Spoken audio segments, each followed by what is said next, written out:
Saudara lifter asal Aceh Zul Ilmi ingin memanfaatkan bonus yang didapatkan dalam debut pertamanya yang mendapatkan medali emas kelas 96 kg angkat besi putra Pekan Olahraga Nasional PON Papua. Untuk membiayai ibu naik haji, hal tersebut merupakan salah satu cita-cita terbesarnya.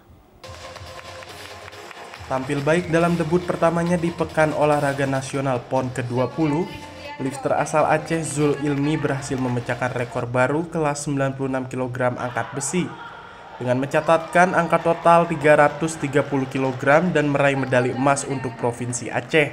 Mendapatkan medali emas, Zul Ilmi dalam konferensi pers yang berlangsung di Auditorium Universitas Cendrawasih Jayapura Jumat 8 Oktober ingin memanfaatkan bonus emas untuk membiayai ibu naik haji yang merupakan salah satu cita-cita terbesarnya.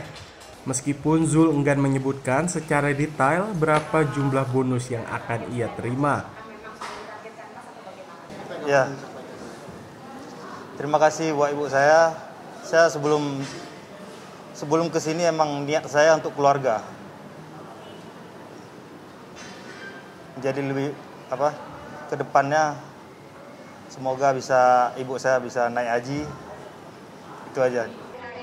Lanjut, Zul mengatakan setelah ajang PON dirinya mempersiapkan diri untuk tampil di kejuaraan dunia angkat besi di ibu kota Uzbekistan Tashkent pada Desember 2021 mendatang.